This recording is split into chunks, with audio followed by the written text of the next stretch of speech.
All right, awesome. So pretty excited to be here with Tracy Welliver. We just got done yesterday filming a course on stewardship and building a stewardship culture in parishes. And I'm going to let Tracy tell you a little bit more about some of his background in a second. But first, Tracy, how you doing? I'm doing great, Tim. Good. I am so excited to be on this podcast with you. That's good. We've been having a good time this morning already. We've been sitting in these seats just kind of saying a lot of dumb stuff for about 30 minutes. So mostly fun to get rolling, Tim. Mostly Tim was said that stuff. Yeah, that's true. So Tracy, I'll let you kind of tell the audience, our friends here, what you do, because you have a pretty interesting role. I think you might be the only person who does exactly what you do in the country, in the church, maybe. I don't know. I mean, so tell us a little bit more about some of what you do in your work right now. So my official title is I am the Director of Parish Engagement and Community. Skip that. My title is I am the Director of Parish Community and Engagement at LPI. LPI stands for Liturgical Publications Incorporated. And what my role is there is, I do all sorts of things in the church, from speaking to writing to consulting, to help parishes build cultures of engagement, of stewardship, to help them understand the gifts and talents that they have at their disposal and how to use them to bear the greatest fruit. And I would do this through seminars around the country, parish missions sometimes, day retreats, stewardship days, an awful lot of one-time workshops and things, and also through my writings. I think probably most people that would have any familiarity with me, it would be through my writings, and particularly Everyday Stewardship Reflection, which I have been writing for every Sunday and every holy day of obligation now for about the past 6 years. Oh, not bad. So I think I have gone through fully the 3 liturgical cycles twice. So, I'm always looking for more things to say, since the reflections are written from a point of view of the everyday person, because that's what we're trying to write for. Yeah. Not necessarily the parish leader,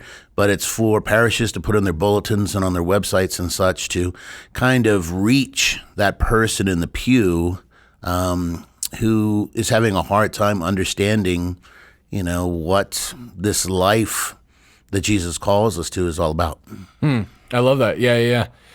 Where can people find that? So they can find that online.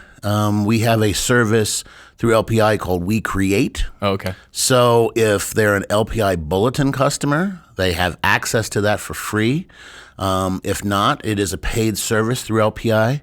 I also have 2 books, which are reflection-based. So they can find those, and a lot of times parishes use the reflections from the books in their bulletins and so on and so forth. Good. Okay, cool. That's great. Yeah. I think, and that was one of the reasons where we reached out to you, right, to do this course Sure. on stewardship in parishes. And one of the things that we've been trying to do with Revive is really find the expert voices from experience in a particular way, like people who are really doing this kind of ministry well, and already coaching and teaching and training parish leaders to do this kind of ministry well.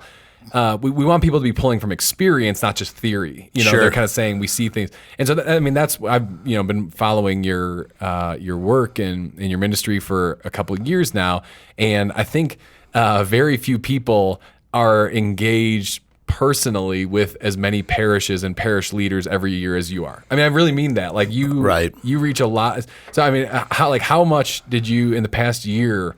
How much were you traveling and working with parishes specifically? That's always a hard question to answer, because I don't keep track. I do know that I get one very large amount of miles flying around. Good. So in Probably earned it. Yeah, in 2018, I was on the road at least a portion of 40 weeks out of the 52. So, and that could be sometimes I'd be on the road for 5-6 days at a time. It might mean 2 days and then 2 days off, and you never really know. But it's an awful lot of traveling. Luckily, my children are older. I don't think I'd be able to do it if my children were younger. I feel very blessed in that I will say to people, I am doing exactly what God created me to do. And I feel completely fulfilled in what I get to do. I worked in a parish for 22 years. And for a decent portion of that time, I felt the call to do what I'm doing now. And I couldn't find a way to really do it. A venue. And I always thought that God would call, to take me into a different direction.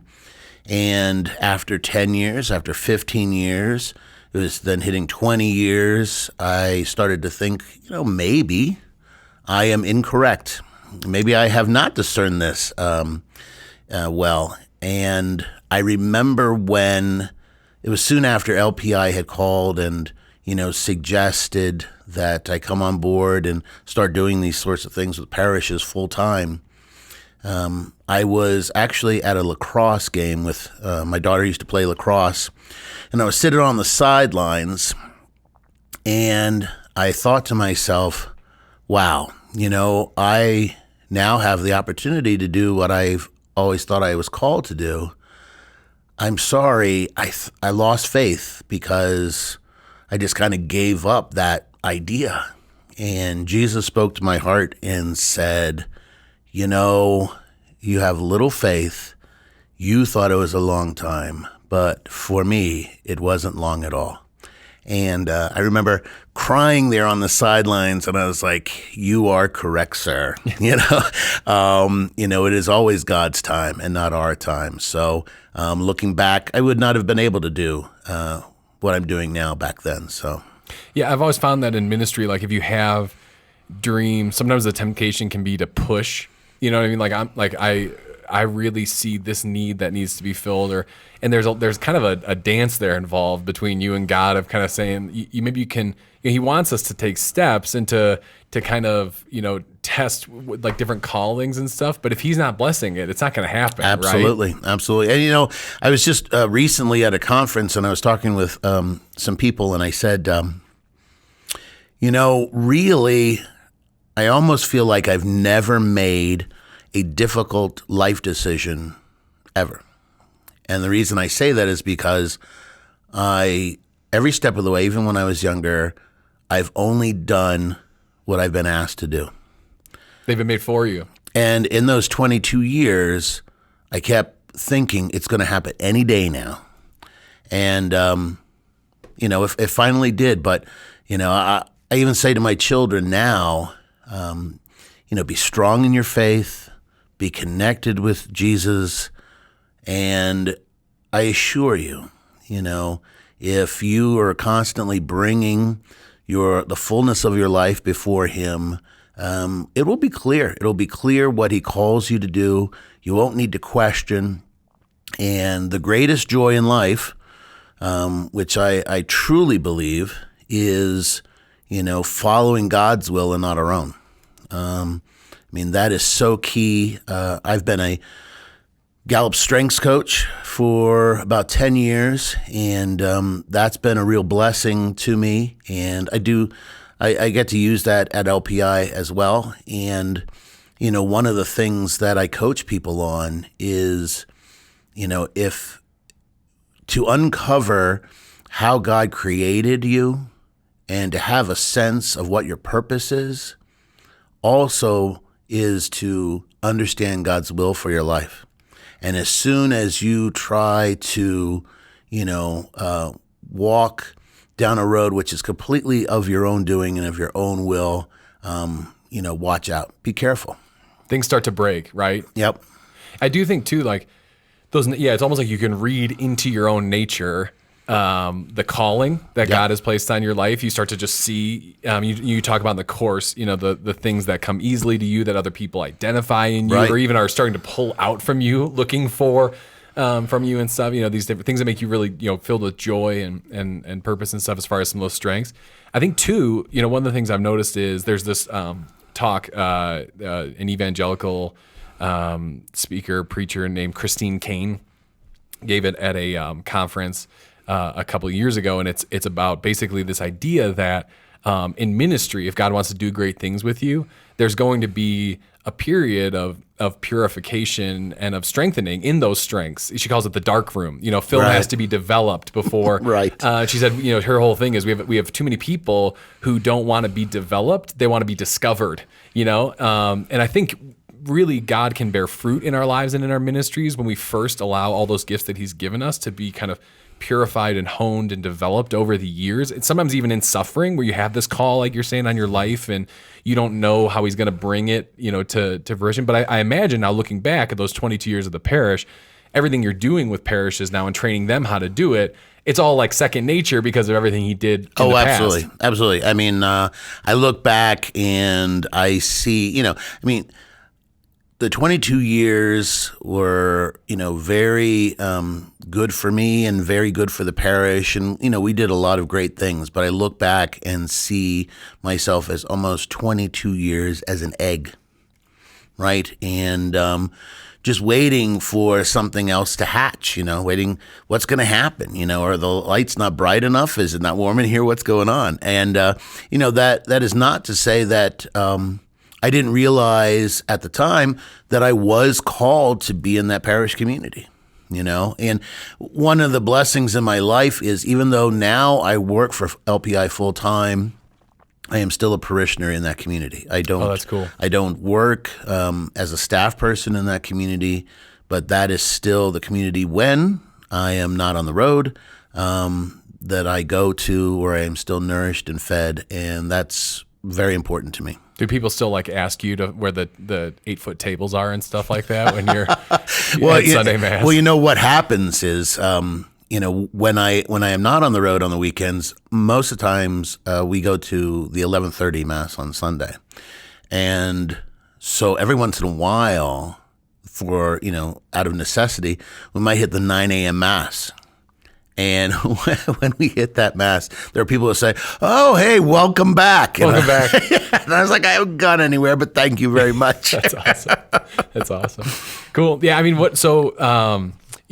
I think one of the things I want to unpack a little bit in our conversation is, like, for me, I grew up Catholic and have worked in ministry for about a dozen years now, and to me, it was only I went and worked about 5 years ago at a parish that had been a stewardship parish, which was the first time I remember seeing on the walls all the signage. It was like, stewardship is a way of life, and I remember thinking, like, okay, I wonder where that came from. I wonder why that word, I think there can be in certain circles, like, everybody knows about stewardship. If you're like one of those parishes, and maybe there's other parishes, if people haven't had experiences with it, where they're like, what's stewardship? And, like you say in the course, like, is that just about the environment, Right. So maybe you can give us kind of what is stewardship, and why has it been so influential in the American church? Well, one of the things that's interesting, I mean, you bring up even just the word, right? And it's certainly true. We have difficulty with the word in the English language. I know every time we're trying to translate things into Spanish, there's been some translations that we've used over the years, but I know even places like the Diocese of Wichita now have moved to, doesn't matter what language they're using, they just use the word stewardship, because there's no real good translation that makes sense to others, whether it's, is it about co-responsibility? Is it, is it about just generosity? And so, I mean, we do have to deal with, kind of the difficulty and some of the baggage that comes with the word. But I believe, right? It is the word that, we just didn't come up with. I believe that it's the word that has been given to the church. And that word to me certainly means that I am called to live a way of life where I acknowledge that all that I have has been given to me by God for a purpose, to be used for His greater glory. I am very thankful for all that I have been given. I need to cultivate that.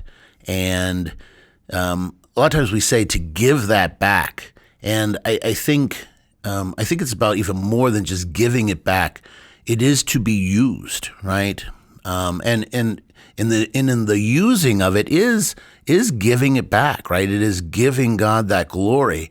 But I think God is looking for us, to take what He's given us and to begin to transform our lives, our parish communities, the world around us. And in so many ways, I think some of the difficulties we have in the church, difficulties we have just in society, come down to problems with a lack of stewardship, a lack of understanding, a lack of sharing, a lack of generosity, a lack of right order as to this ultimately is not mine.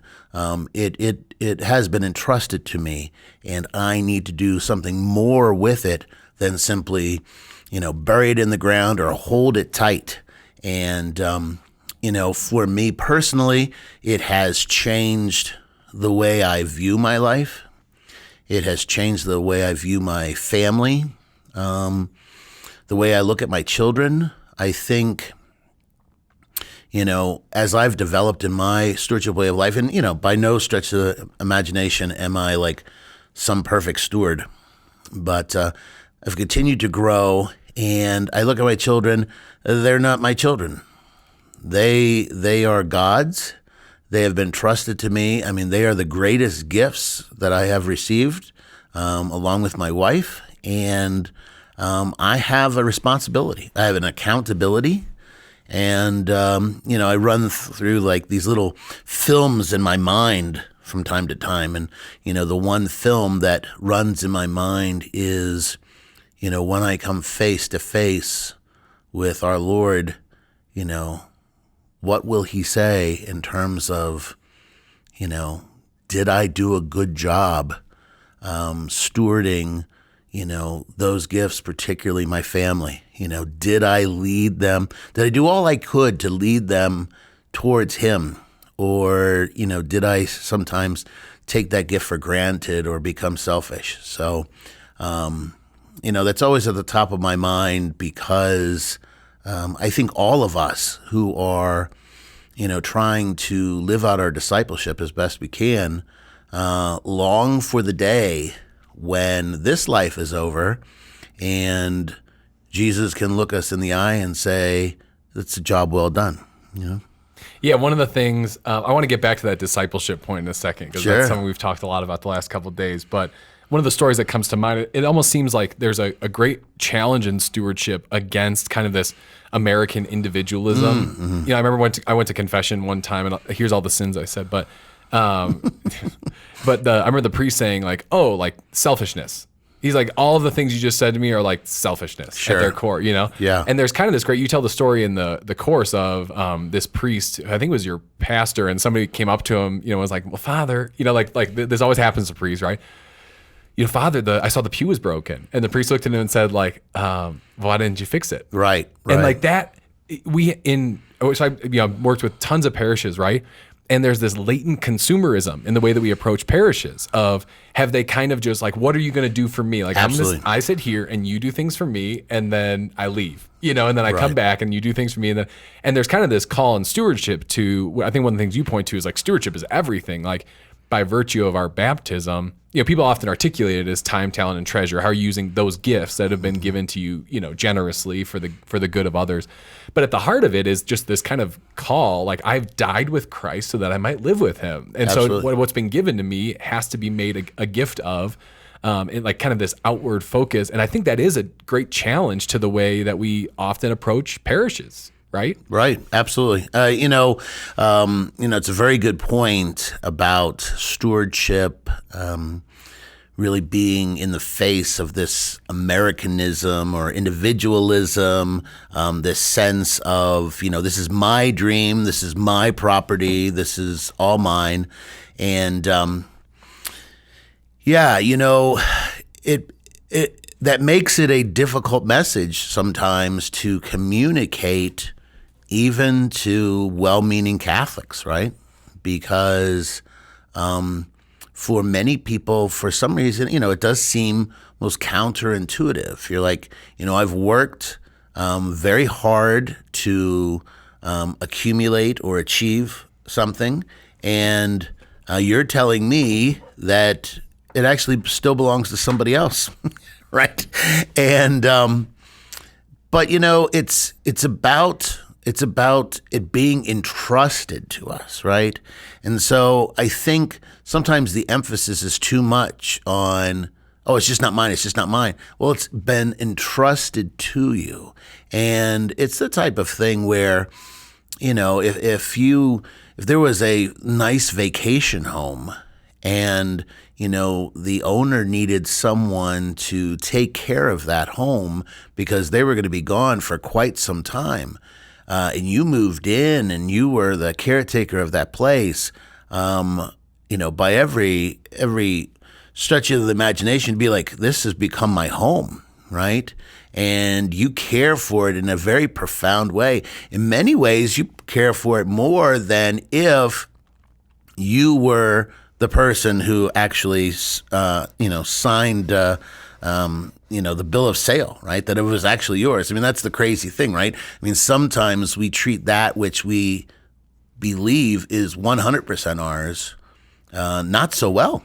And we treat what belongs to other people sometimes better. And, when we start to think, well, okay, maybe it's not mine, just like take my children. I treat my children better because I realize they are not mine.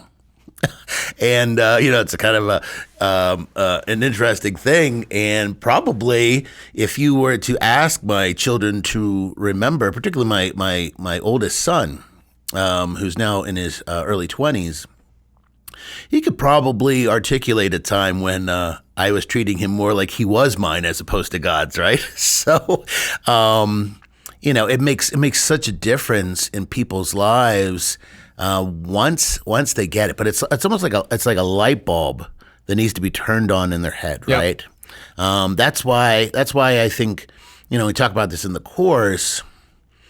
You have some of those components that so many parishes use, like whether it be ministry fairs and commitment campaigns and things like that. And those are all very useful tools. But, ultimately it's about that light bulb. And you're going to use whatever's at your disposal to try to get that light bulb turned on. Because once that light bulb gets turned on, everything changes for the person. Almost like this secondary conversion. Where Absolutely. You're moving not just from, okay, I'm going to try to be a good person to like, my life is a gift and I need to return that, love of God and love of neighbor. And I think, it's interesting you bring up the point of like, what's been entrusted to you. And I think in a particular way, we talk about some of these, maybe the place where stewardship is a particular corrective against the current culture that we live in. I think one of those things, I was talking to a priest recently, and you do a great job in your course. You talk about stewardship is not just about money. Like everyone always talks about stewardship, like stewardship is about so much more than, and if you make it just about money, you're not going to build a stewardship culture in your parish, and you're not going to actually and you're not going to have more generosity financially. Sure. But I was talking to this priest recently, and we were saying kind of in a particular way, he just gone through a big capital campaign, and he was saying what he realized throughout the course of that is what I almost hear you saying is what we do is we feel like we have to hold on to things because they protect us, whether that's honor or pleasure or money or power, whatever it is, right? That we're going to like, this is mine. And because it's mine, I'm safe. And money can be a big part of that. That way is like we as Americans probably do that, right? If I just accumulate enough, I'm insulated from any risk and therefore my life is safe and nothing bad can happen to me. And he was saying in a particular way, going through that capital campaign, this priest that like, it had really convinced him of the necessity of really educating Catholics about money, of actually making that like a spiritual part of the conversation. Sure. One, because the giving rates of Catholics are terrible, but two, this is, you hit at the places where there are errors. Like you correct where there's, a misunderstanding. And so I do love that the stewardship, parishes really build into there, like the spirituality of money is a big part of that. It seems like that is kind of needed, like required right now. Yeah, and I think it's a case of maturity, right? I mean, the U.S. bishops in their pastoral letter on stewardship talk about being called to a mature discipleship. And it's out of maturity that we understand how we approach our finances, how we approach every aspect of our life. But, it is that constant growth even after one has that authentic relationship with Jesus Christ, right? So oftentimes the question is asked, well, what is the relationship with stewardship and discipleship and such? And sometimes I like to use the example of St. Peter, right? I mean, our first pope, certainly someone who had an authentic relationship with Jesus Christ, right? And, what we're so often times trying to bring people to when we bring them through like thresholds of conversion is to, move from Jesus as a theological abstract or something that we just study like in Scripture, but the real living Christ that we intentionally, form this relationship with. And no doubt Peter had that. Yet, even though he had that, we hear the story of him denying even knowing Jesus 3 times, right? Now, at that point in time, there's a level of immaturity there. And, he's been given this wonderful gift of this relationship with our Lord. And even then, he doesn't know what he has. But as time goes on, right, he grows in such maturity that ultimately, when we say a mature discipleship where we answer the call regardless of the cost, for him, that cost was his life, right? I mean, to move from a place that one would be so frightened that one would deny even knowing him to then a point where ultimately one would be martyred. That, in many ways, right, is a journey of stewardship, of truly understanding what I've been given and the importance of that, and being able to use that with the maturity of faith. Yeah, that's so. This is to let everyone in. This is a conversation Tracy and I have been having a ton over the last year. Really, yeah. Because I work very much from the discipleship, intentional discipleship world, helping parishes build that culture at their parish, and you work in the stewardship world. And sometimes these are pitted against each other. Absolutely, as like, yeah. oh, well, we used to be a stewardship parish, but now we're a discipleship parish. And you're like, okay, well, do you even know what that means? But like, what I think it's exactly what you're saying. At that moment, Peter is kneeling on the shores of the Sea of Galilee, and he's saying, "Depart from me, Lord, I'm a sinful man." At that moment, he's a disciple. He's going to follow the Lord. He drops everything, leaves the boat behind, and follows him. But you're right, and so that's discipleship, initial conversion, initial evangelization. It's a moment in the growth into, because I feel like at the end of the day, the end goal of both, like as I hear you talk in this course about building a stewardship culture at your parish, it's like, well, the best stewardship parish is going to be a parish full of saints, where they're using all their gifts. This is what the saints do, right? Is like uniquely who they're created to be, crafted in holiness by the Holy Spirit, and then like doing something with that different, and creative for the good of the world and others and love of God. And so that's, and stewardship, you're right, it's the maturing of the disciple that is like helping them along that process. So the two can really work really neatly together. Absolutely. I mean, if we will admit that no one can deny that Peter was truly a disciple at that moment that he denied, then one has to think, right, in a parish community, yeah, I mean, our goal is to bring people to Christ. But at the end of the day, you don't want a church that is filled with people that would deny him if push came to shove. You'd want them to grow in maturity where ultimately they would be willing to pay the ultimate price. And, that's why I think the two do go hand in hand. And so many places, so many parishes, so many communities that don't get that. I think that, they're missing kind of the richness of what this way of life is all about. I sometimes even think about it in terms of, once you can finally get someone to the point where, okay, I get it. I know who this Jesus is. I'm ready. The person comes in the room who's like your stewardship director or whatever and says, okay, excellent. Now there's work to be done. Let's get going.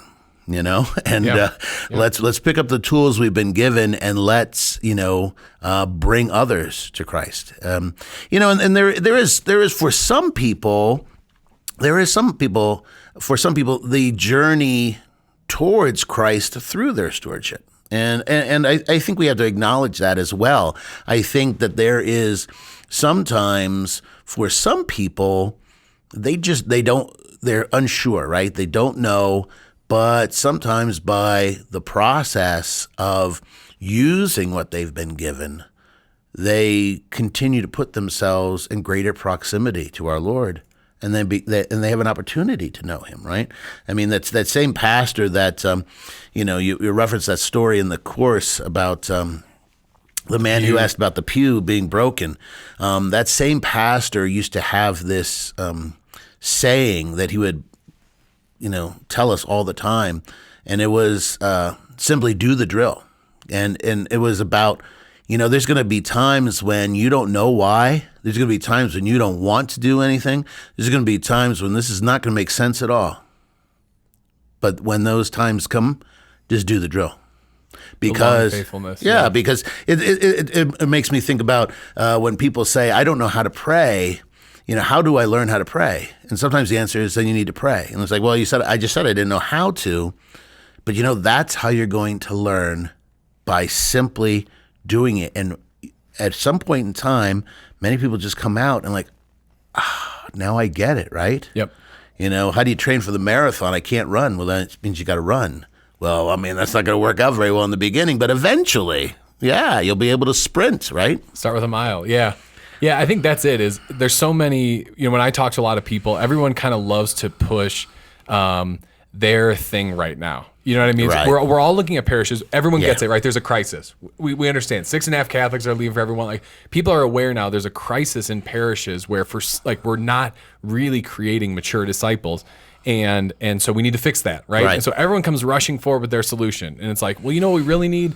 If we just had this, all the problems would be fixed. And you know what the problem with discipleship is? It doesn't focus enough on catechesis. And you know what the problem with catechesis? It doesn't focus enough on liturgy. You know what the problem with stewardship is? It doesn't focus enough on discipleship. It's like, we need all of it. Like, let's just do that. I mean, even that's the part of this platform is like, let's do all of it and get expert voices really teaching. And that's what I heard coming through in your course is that, like, there's a real sense in you that at the end of the day, probably most people's issues with stewardship is either having seen it done poorly, where they're like, okay, someone kind of like took some of the ideas or some of the language and then kind of misappropriated them. Or there's not really, like, I hear a lot of you in like trying to hearken people back to like the core of this is conversion of life, and everything else is a fruit of that. Right. So. Yeah, I mean, we do have to acknowledge that unfortunately in the church, we have had a history of many people misusing the message in order to raise more funds, to, get people just kind of like off their behinds and to do something. And, obviously the church needs funds, right? And obviously the church needs people to do things. But, sometimes the message becomes so skewed that people totally miss the whole way of life idea and the all-encompassing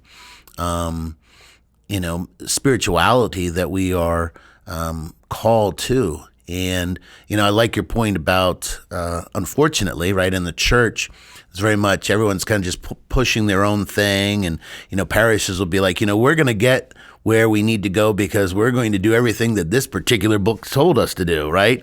And that's so crazy because even though I am very honored and happy to do the stewardship course for Revive, stewardship in and of itself is not the answer, right? And alone, right. And the thing is, all of various courses that you're going to have on Revive, none of them present the answer other than the answer is Jesus, plain and simple. And when we talk about moving from maintenance to mission and being mission oriented, I've said several times on the road that I would be willing to, come and do anything in that parish. I'll give them hundreds of free books. I'll do anything they want, totally free of charge, if I can find the parish that says, this is our mission statement, Jesus, and that's it. All I got is one word. I would love to see that. Wouldn't that be amazing? Yeah. I mean, what are you all about? That's right there. Jesus, that's all we got. I'm like, oh man, that's like a mic drop, and I'm like, I'm with you every step of the way. So, what's the quote? I'm probably gonna mangle it, but it's like the church only ever utters one word, and that's Jesus. It's a pope, I think, or a theologian maybe from the 20th century. But either way, like that's it. You're right at the core of it, and that involves a lot of different things, and kind of wraps it all up and sums it all up. Well, this is, so people can find your stuff. Is it lpi.com, or do you have a Tracy Welliver site or Facebook page, or where can we get people in touch with you? Right. So it's 4 lpi.com. I think if you just go to lpi.com, I forget. I think it's like something about some clothing industry thing or something like that. So I'm not really sure. But it's the 4 lpi.com. There's lots of things we offer. If you're looking for things particularly about myself, you can find it there under solutions, stewardship. I think it's coaching and consulting as well. And and you can just Google my name and find me here, there, and everywhere. So love it. Great. Well, Tracy, thanks so much. We appreciate all you've done for the Revive platform to make this awesome. I hope a lot of parishes, those doing stewardship already, that need kind of a reboot, and then those that really haven't ever considered themselves stewardship parishes, I hope all of them watch your course and take full advantage of the wisdom. I know I very much so enjoyed sitting through the stuff yesterday, even as a discipleship guy. I got a lot out of it, Tracy. Can you believe that? It's amazing, Tim. Amazing. Yeah. Good. All right. Thanks so much, Tracy. Thank you, Tim. Yeah.